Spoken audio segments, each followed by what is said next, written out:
네이버에서 지침들이 공개가 됐어요. 퀄리티가 좋지 않은 글들이 막 네이버 포털을 장식하기 시작하니까 그런 애들을 작사를 냈죠. 그러면 GPT를 써서 블로그를 쓰면 안 되나? 라고 생각하실 수가 있는데, 일반적인 GPT 강사가 얘기하지 않는 특별한 방법을 하나 알려드릴 건데요. 인공지능이 쓴 티가 최대한 안 나게 하고,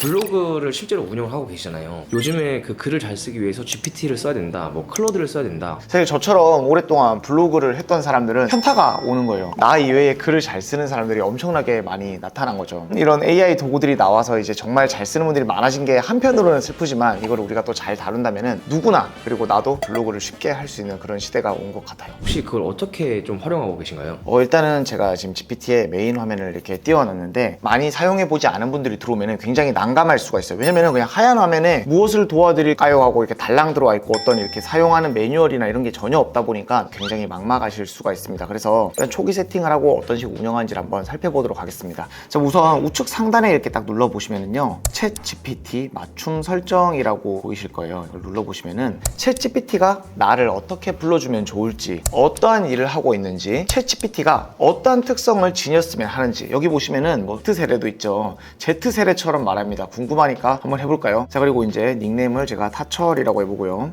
네이버 블로거라고 하겠습니다. 당신에 대해서 알아야 할 내용이 있을까요? 하는 건데, 한 번에 채팅해서 우리가 나눈 대화를 메모리에 저장하면서 그걸 바탕으로 얘가 대화를 하는 방식을 가지고 있는데, 이걸 매번 메모리로 기록시키려면 굉장히 어렵기 때문에 꼭 나에 대해서 좀 알아야 할 내용이 있다면 여기다가 작성을 해주는 겁니다. 자, 그리고 여기 고급이라는 내용이 있는데 웹 검색을 쓸 건지 뭔지 한 건데, 이것들은 굳이 보지 않아도 될 것 같고요. 자, 일단은 저장을 해보겠습니다.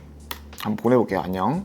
헤이 안녕. 이렇게 뭐 도와줄까 하면서 이제 반말을 합니다. 도와줄 블로거야. 역할을 한번 줘보겠습니다. 오케이, 완전 콜이지. 이제부터 나는 너의 든든한 블로그 파트너. 질문을 저한테 반말로 던집니다. 한번 설정을 조금 더 바꿔보겠습니다. 전문적인 어도로 대답합니다. 이렇게 한번.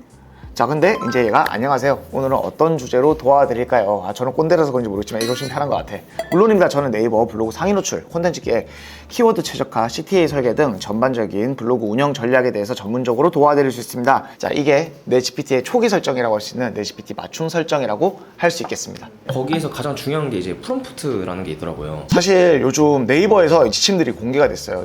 가만히 얘네들 놔뒀더니 그냥 개나 소나 다 챗GPT로 글 쓰고 퀄리티가 좋지 않은 글들이 막 네이버 포털을 장식하기 시작하니까 네이버 입장에서는 굉장히 불쾌하죠. 그런 애들을 작사를 냈죠. 그러면 GPT를 써서 블로그를 쓰면 안 되나? 라고 생각하실 수가 있는데, 아닙니다. 인공지능이 쓴 티가 최대한 안 나게 하고 휴먼 터치를 통해서 조금 손을 봐준다면 벗어날 수가 있죠. 자, 그러면은 좋은 글을 쓰기 위해서 가장 중요한 게 뭐냐? 바로 프롬프트. 내가 이제 네이버 블로그를 운영하려고 해. 어떤 주제로 하면 좋을까? 자, 그러니까 뭐 이렇게 나옵니다. 먼저 질문 하나 드릴게요. 블로그를 통해 수익을 목표로 하시나요? 아니면 취미 기록용인가요? 내가 어떤 걸 써야 될지 먼저 알려주죠. 자, 근데 이제 그 다음부터 일반적인 GPT 강사가 얘기하지 않는 특별한 방법을 하나 알려드릴 건데요. 두 번째는 GPT에 의존하지 않고 정말 고통스럽지만 여러분들의 글을 최소 5개를 쓰는 겁니다. 자, 제가 왜 5개 쓰는지 한번 피디님이 한번 맞춰보세요. 앞으로 추론을 더 해서 더 좋은 글을 만들어내기 위해서? 그렇기도 한데, 여러분들 GPT 잘 쓰면요, 예시문이 좀 중요한 것 같아요. 사실 GPT가 쓰는 글은요, 티가 나요. 조금 솔직히 뭐 이게 인공지능이 쓴 글인지 아닌지 판별기까지 나왔는데, 판별기가 나왔다는 것은 인공지능이 쓰는 글에 어느 정도 패턴이 존재한다라는 것이에요. 자, 그렇기 때문에 조금 고통스럽지만 내 글을 좀 쓰는 게 좋아요. 여기서 궁금한 게 닮고 싶은 블로거가 있어요. 그럼 그걸 가져와서 써도 되나요? 이거 암흑의 방법인데 사실 기술적으로 가능합니다. 따라하는 건 정말 잘하다 보니까 이 패턴을 매번 쓰면은 이 새끼 이거 GPT 쓰는 새끼네, 사람들이 눈치챌 수 있겠죠. 조금씩 다른 패턴으로 써보는 겁니다. 이런 패턴들을 바탕으로 한 5가지 정도는 나만의 패턴을 만들어 놓는 게 좋겠다. 자, 이걸 한번 이용해 보겠습니다. 요거를 컨트롤 C, 컨트롤 V 하겠습니다. 자, 막 경험과 철학 뭐 다른데, 자, 이제 제가 한번 보겠습니다. 그래서 이런 글 패턴을 활용해 작성하는 방법 쭉 나왔죠. 이 방식을 활용해서 글을 쓰고 싶은데 템플릿화 하고 싶어. 타이탄 블로그 글쓰기로 저장해줘.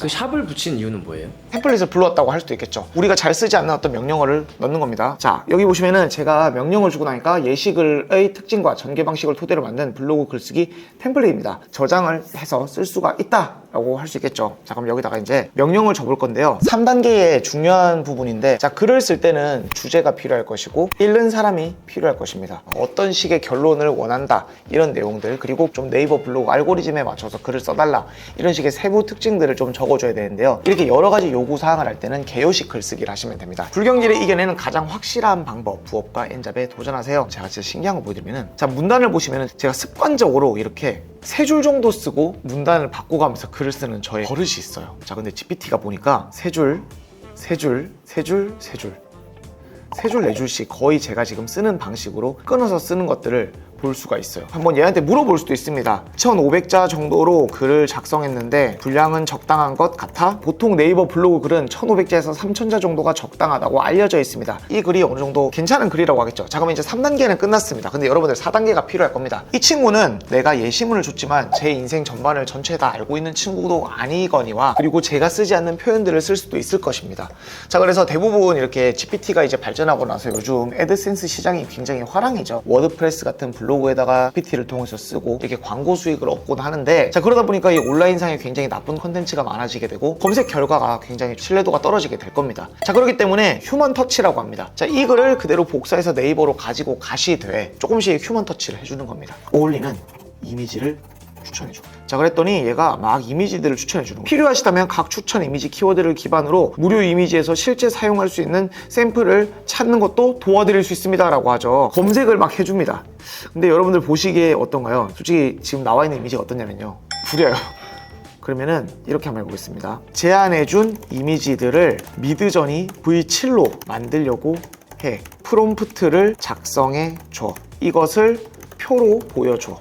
미드저니 V7도 굉장히 최근에 나온 건데 그거랑 크게 차이가 나나요?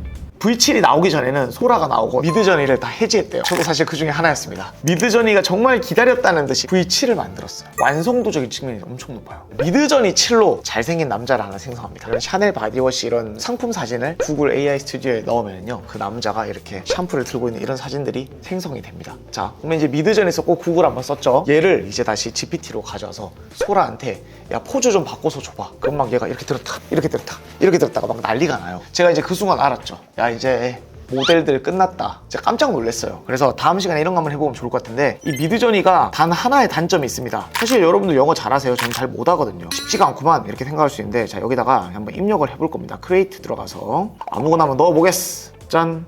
지금 책상 앞에서 굉장히 고민에 잠겨있어 책상에 이렇게 기대고 있는 남자나, 그러니까 중년을 그려라 했더니 남자를 그려줬네요. 자, 그럼 한번 다른 것도 한번 제가 보겠습니다. 부업의 필요성과 파이프라인인데 이거 한번 보겠습니다. 자, 3번 또 영어로 한번 줘볼게요. 그리고 생성 속도도 지금 이전보다 더 빨라진 것 같아요. 한국인 남자가 나오죠. 자, 어때요 여러분들? 완성도가 굉장히 높습니다. 이 글이 사실 대중들이 봤을 때 매력적인 글인지 좀 검토받고 싶을 때는 어떻게 해야 돼요? 근데 매력적으로 느끼냐가 중요하지만 사실 네이버 블로그는 또 중요한 것 중에 하나가 뭐냐면은 네이버 알고리즘을 어느 정도 잘 파악하고 있는 거거든요. 일단은 네이버 블로그에는요, 약간 비공식적으로 지수라는 게 있어요. 네이버가 선호하는 블로그는 지수가 높다라고 표현하고요. 이게 마케터들의 용어예요. 자, 꾸준히 같은 주제의 글을 꾸준히 작성하시고요. 글이 작성되었을 때 반응도라는 것을 체크합니다. 댓글이 달리거나 공감을 눌러주거나 아니면 스크랩을 해가거나 블로그의 글이 도움이 되었는지 안 되었는지를 판단하는 지표인데, 우리 글이 검색에도 안 잡히는데 이런 반응도가 나올 가능성은 별로 높지가 않겠죠. 그래서 대부분 이게 효과가 없다라고 하는데, 진짜 효과가 있는 방법 중에 하나가 뭐냐면은 내가 쓰는 글의 주제와 유사한 블로그들을 찾아가서 서로 이웃을 신청하는 겁니다. 그러면은 이제 이런 이웃의 새 글 리스트가 이렇게 뜨게 되면서